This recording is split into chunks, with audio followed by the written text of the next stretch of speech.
حضرت سیدہ عائشہ رضی اللہ تعالی عنہ فرماتی ہیں کہ میں گھر پر تھی، حضور تشریف لائے اور میں آب خورے میں پانی لے رہی تھی، تو حضور نے مجھے دیکھ کہا عائشہ تھوڑا سا پانی میرے لیے بھی چھوڑنا، تو میں نے چھوڑ دیا۔ حضور نے میرے ہاتھ سے آب خورا لیا، پینے لگے تو پھر رک گئے اور کہا عائشہ ذرا بتاؤ تم نے ہونٹ کہاں رکھے تھے؟ میں ہونٹ رکھ کے وہاں پانی پینا چاہتا ہوں۔ اللہ اکبر، مجھے بتاؤ اگر آج اپنی بیوی کے ساتھ آپ کا رویہ یا میرا رویہ یہ ہوگا تو گھر جنت کا ٹکڑا بنے گا یا نہیں بنے گا؟ سید عائشہ فرماتی ہیں کہ حضور اتنا پیار کرتے، کبھی یا روحی کہتے، کبھی یا حمیرہ کہتے، بلکہ اتنے پیار کا عالم کہ ایک دن حضور گھر تشریف لائے، فرماتی ہیں کہ میرے سر میں درد تھا۔ یار جب غم خار سامنے آ جائے تو پھر دکھڑے سنانے کو جی چاہتا ہے نا، تو کہا واہ راسی، ہائے میرا سر گیا، غمخار کے سامنے دکھ رکھ دیے، ساری گٹھڑی کھول دی۔ تو غمخار نے آگے سے کیا کہا؟ فرمایا وَأَنَا يَا عائشہ، عائشہ یہ تیرے سر میں درد نہیں ہے، یہ میرے سر میں درد ہے۔ میں ایک جملہ کہنا چاہتا ہوں، اس کو اگر سیرت نگار بیان کرے گا تو اس کا رنگ کچھ اور ہوگا، اور اگر تاریخ بیان کرنے والا اس بات کو بیان کرے گا اس کا رنگ کچھ اور ہوگا۔ آپ نے دیکھنا یہ ہے کہ سیرت لینی ہے یا تاریخ لینی ہے۔ تو اپنی زندگی، حضور کی ساری زندگی ہمارے سامنے روشن ہے۔ ایک غیر مسلم نے اسلام قبول کیا، اس سے پوچھا گیا اسلام کی کس قدر نے تجھے متاثر کیا؟ اس نے کہا صرف ایک واقعہ میری ہدایت کا سبب بن گیا۔ اس نے کہا کہ کیا واقعہ؟ کہا ایک دن مجلس حضور کی لگی تھی، لوگوں کا ہجوم تھا، ایک شخص اٹھ کے کھڑا ہوا، حضور میرا بیٹا کئی دنوں سے گم ہے، مل نہیں رہا، آپ دعا کر دیں مل جائے۔ تو آقا کریم علیہ السلام قبل اس سے کہ ہاتھ اٹھاتے، ایک شخص جو باہر دروازے پہ کھڑا تھا اس نے کہا حضور ابھی ابھی میں آیا ہوں فلاں باغ سے گزر کے، میں نے بچوں کے ساتھ اس کے بیٹے کو کھیلتا دیکھا فلاں باغ میں۔ باپ نے سنا کہ میرا بیٹا فلاں باغ میں ہے تو ظاہر اس نے فوراً دوڑ لگا دی۔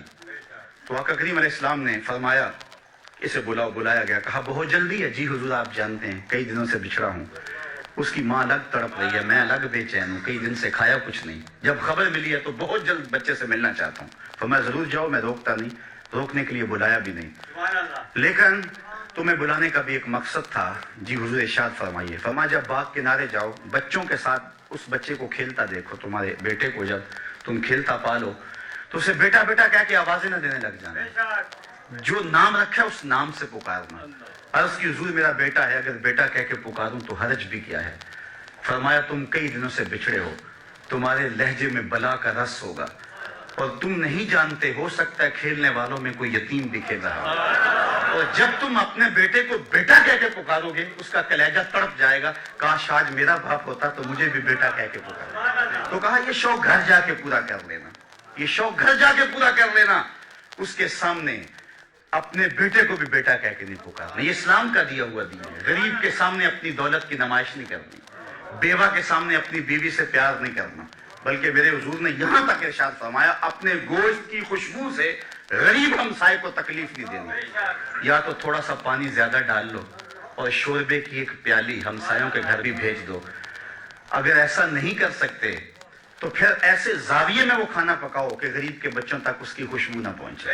بچے بچے ہیں، ضد کر بیٹھے اور انہوں نے اپنے غریب باپ سے تقاضا کر لیا تو بوڑھا باپ کیسے آرزو ان کی پوری کرے گا؟ وہ کیا کسی نے کہا تھا نا، اسی ڈر سے وہ بچوں کو دوپہر میں سلا دیتی ہے گلی میں پھر کھلونے بیچنے والا نہ آ جائے۔ تو کہا حضور کی نزاکت قلبیہ کا لحاظ رکھنا کہ یتیم کے سامنے اپنے بیٹے سے بھی پیار نہ کرنا، اس کو بیٹا کہہ کے نہ پکارنا، کہا یہ چیز میرے اسلام لانے کا سبب ہوا۔ میں ابھی 2 ہفتے قبل وہاں عرب امارات میں گیا تو وہاں ایک ہندو لڑکا تھا گیان، تو اس کے جو رومیٹ تھے انہوں نے ان کو بیانات کے کلپ سنوانے شروع کر دیے، اس کا دل نرم ہوا، تو میں نے جہاں جمعہ پڑھانا تھا تو وہاں اس کو لے آئے، تو وہ باہر بیٹھ گیا مسجد سے باہر، گفتگو سننے لگا، تو میں نے جو گفتگو کی تو اس میں حضور کی سیرت کا عنوان تھا، تو میں نے یہ واقعہ سنایا۔ میں واقعہ سنا تو وہ اٹھ کے اندر آ گیا اور اس نے کہا مجھے اسلام میں داخل کر دو۔ تو میں نے کہا کہ آج بھی حضور کی سیرت میں اتنی چمک ہے، اتنی روشنی ہے، اگر ہم کسی ڈھب سے اس کو بیان کریں نا تو آج بھی جو دلوں کے اندر ایمان کے تخم ڈال سکتی ہے۔ تو اقبال کہتا ہے کہ حضور کی سیرت بیان کرو، اس میں تمہاری اولاد کے سینے میں حضور کا پیار پیدا ہوگا۔ تیسری بات، علامہ اقبال کہتے ہیں کہ حضور کا حسن و جمال بیان کرو۔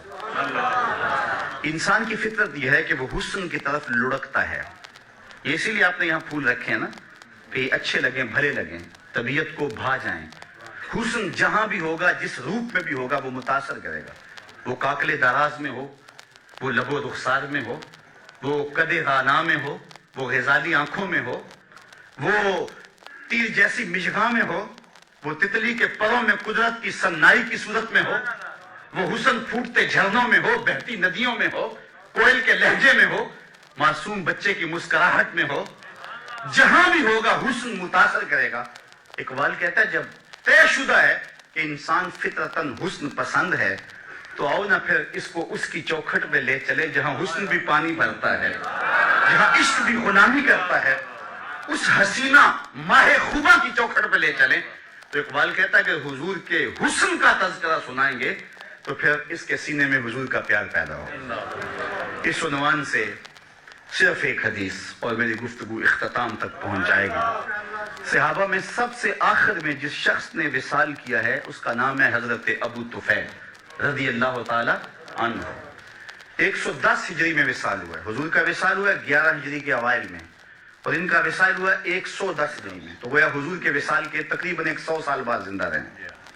آخری وقت ہے ان کا، آخری سال جو تھا ان کا، حج کا موسم تھا، تو وہ وہاں آگے ہجوم میں اور ایک اونچے ٹیلے پہ کھڑے ہو گئے اور لوگوں کو اپنی جانب متوجہ کر کے کہا کہ لوگوں آؤ، اس وقت روئے زمین پہ میرے علاوہ کوئی نہیں جس نے رسول اللہ کو دیکھا ہو، صرف میری آنکھوں نے حضور کا دیدار کیا ہے۔ اللہ اکبر! پھر لوگوں کا کیا پیار ہوا ہوگا۔ یہ کل میں نکلا سڑک پہ تو یہاں ساروکی سے لے کر غازی علم الدین کے مزار تک لوگ گاڑی سے چمٹتے تھے اور گاڑی کو ہاتھ لگا لگا کے چومتے تھے، اور میں اندر سے کہتا تھا تو بہت چھوٹا شخص ہے، تیری تو اوقات ہی کچھ نہیں ہے۔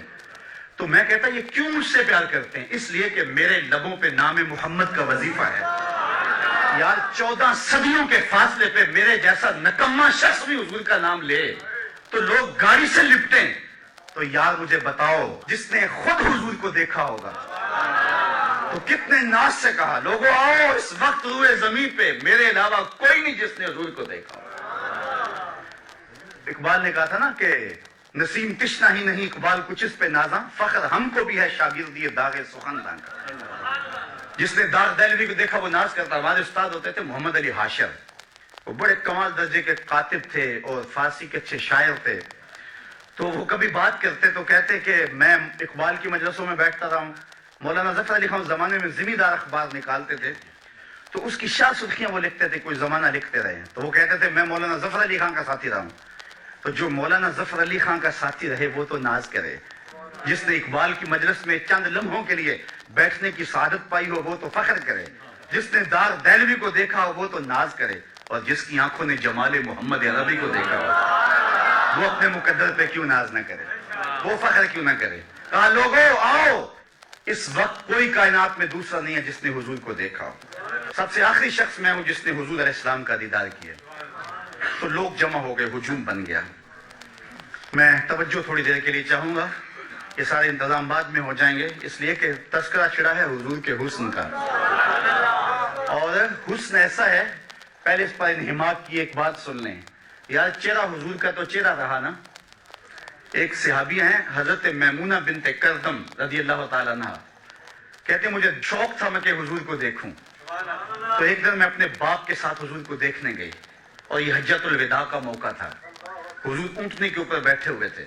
میرے باپ نے حضور سے کوئی بات کی، لیکن حضور کے جلال کی چمک اتنی تھی، جمال کی، کہ میری ہمت نہ پڑی کہ میں حضور کا چہرہ دیکھ سکوں۔ تو کہتی لوگوں میں نے حضور کا چہرہ تو نہیں دیکھا، لیکن میں نے حضور کے پاؤں دیکھے ہیں۔ اور پھر فرماتی ہیں ما نسیت فی ما نسیت طول اصبعہ، کہتے ہیں حضور کے مبارک پاؤں کی جو انگلیاں ہیں ان میں جو انگوٹھے کے ساتھ والی انگلی ہے، فرماتی ہیں آج تک میں اس کی لمبائی کے حسن کو نہیں بھول سکتی۔ یار جس کے پاؤں کی انگلی کا حسن محو کر دیتا ہے اور ساری زندگی نشہ ہی نہیں اترتا، اس کے چہرے کے جمال کی کیفیت کیا ہوگی؟ ایک شاعر نے کہا قدموں پہ جبیں کو رہنے دو، قدموں پہ جبیں کو رہنے دو، چہرے کا تصور مشکل ہے۔ قدموں پہ جبیں کو رہنے دو، چہرے کا تصور مشکل ہے، جب چاند سے بھر کر ایڑی ہے رخسار کا عالم کیا ہوگا؟ حضرت ابو طفیل نے کہا لوگو سنو، اس وقت روئے زمین پہ میرے علاوہ کوئی نہیں جس نے حضور کو دیکھا ہو۔ لوگ ہجوم کر کے جمع ہوئے، حج کا موسم تھا، حج کے مسائل پوچھے ہوں گے۔ جو لوگ حج پہ جاتے ہیں انہیں تجربہ ہے کہ ہر بندہ حج کے مسائل پوچھتا پھرتا ہے، زندگی میں پہلی بار گیا ہے، اگر ہر سال بھی جاتا ہو تو پھر بھی سال کے بعد گیا ہے۔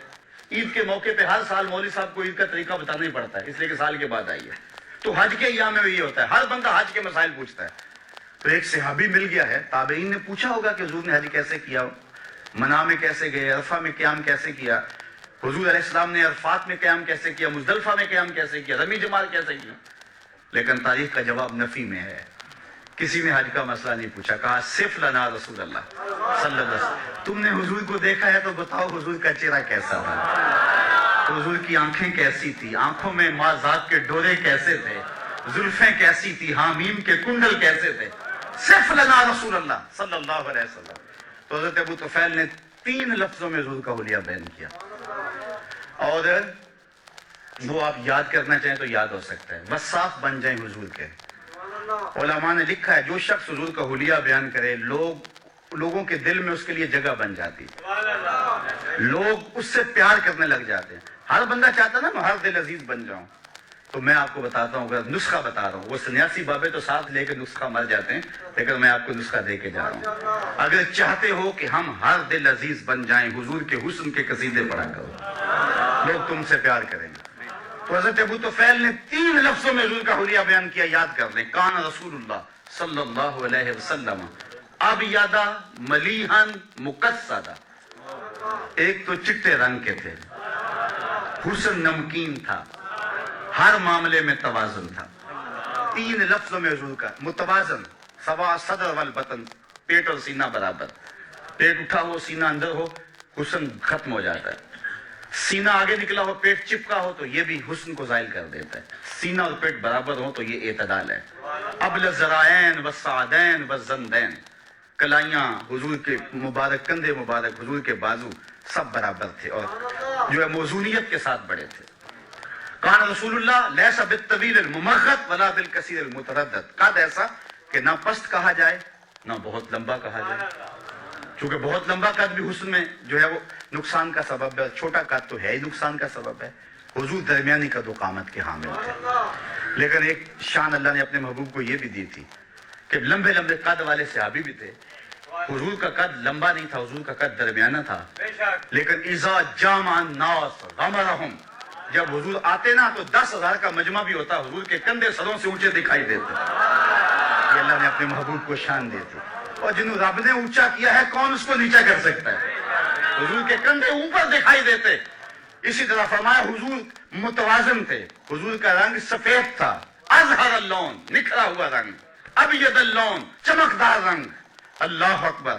اور پھر حضور علیہ السلام کا حسن نمکین تھا، کچھ حسن میٹھے ہوتے ہیں، جمال یوسفی میٹھا تھا، زنان مصر کی انگلیاں کٹ گئی، اور حضور کا حسن نمکین تھا، نمکین میں کشش زیادہ ہوتی ہے۔ شاہ ولی اللہ محدث دہلوی فرماتے ہیں میرے والد نے حضور کو خواب میں دیکھا، یہی سوال پوچھا، حضور حسن سبی کی نسبت حسن ملی کے اندر کشش زیادہ ہوتی ہے، اور آپ نے خود کہا ہے انا املا ہو واقعی یوسف اسبہ ہو، میں نمکین حسن والا ہوں، میرا بھائی یوسف میٹھے حسن والا تھا، لیکن وہاں انگلیاں کٹ گئی، یہاں پہ ایسا واقعہ پیش نہیں آیا، تو اس کی کیا وجہ ہے جبکہ حسن ملی زیادہ پرکشش ہوتا ہے؟ تو حضور نے جواب کیا دیا، جمالی مستور عن اعین الناس غیرۃ من اللہ، اے عبد الرحیم، اللہ نے غیرت محبت کی وجہ سے میرے حسن کو لوگوں کی نظروں سے چھپا دیا۔ کوئی محب نہیں چاہتا کہ میرا کوئی محبوب دیکھے۔ قتیل شفائی تو یہاں تک آگے بڑھ گیا کہ اس حد تک بڑھ گئی ہے بے اعتمادی کہ تجھ کو تجھ سے بھی چھپانا چاہتے۔ وہ کہتا ہے میرا جی چاہتا ہے میرا یار آئینہ بھی نہ دیکھے، خود بھی اپنے آپ کو نہ دیکھے، تو کہا میرا حسن لوگوں کی نظروں سے چھپا کے رکھا گیا ہے، چھپے ہوئے حسن کا عالم ہے کہ حسان بن ثابت کہتے ہیں فلما نظرت الی انوارہ فودعت کفی علی عینی خوفا من ذہاب بصری. جب میں حضور کے جمال کو دیکھتا تو آنکھوں پہ انگلیاں رکھ کے انگلیوں کی اوٹ سے دیکھتا کہ حضور کے جلووں کی چمک سے میری آنکھوں کی بینائی نہ جاتی رہے. یہ کون کہہ رہے ہیں؟ حضرت حسان. اور حضرت حسان کون ہے؟ شاعر. اور آپ جانتے ہیں شاعر حسن دیکھنے میں بڑا دلیر ہوتا ہے، اور حسن بھی چھپا ہوا، دیکھنے والا بھی شاعر، اور پھر بھی آنکھوں پہ انگلیاں رکھ کے دیکھے. اگر یہ حسن بے نقاب ہوتا تو کیا ہوتا؟ وہ اگر جلوہ کرے تو کون تماشائی؟ یہی بہتر ہے کہ وہ پردے میں روح پوش رہے، وہ اگر پردہ اٹھا دے تو کسے ہوش رہے. حسن یوسف پہ کٹی مصر میں انگشت زنا، سر کٹاتے ہیں تیرے نام پہ مردان عرب. ایک طرف حسن ہے، یہ تضاد کا شعر ہے، صنعت تضاد کا. اور میں اہل ادب میں یہ بات کی ہے. عام مجمع میں بات کرنا اور بات ہے، اہل سخن میں بات کرنا اور بات ہے. میں نے اہل سخن کے سامنے کہا ہے کہ میں نے ولی دکنی سے لے کے غالب اقبال تک تقریباً شعراء کو چلو پڑھا نہیں تو چکھا ضرور ہے. میں نے پورے اردو ادب کے ذخیرے میں اردو میں تضاد کا ایسا دوسرا شعر نہیں دیکھا. تضاد یہ ہوتا ہے کہ شاعر ایک مصرے میں ایک لفظ لاتا ہے، دوسرے مصرے میں اس کی ضد لاتا ہے. اگر دن کا تذکرہ ہے تو رات کا ہے، اگر اندھیرے کا تذکرہ ہے تو اجالے کا ہے. تضاد لاتا ہے. یہاں بھی تضاد ہے، اور ایک تضاد نہیں، دو تضاد نہیں، تین تضاد نہیں. ذرا حسن دیکھیں شعر کا.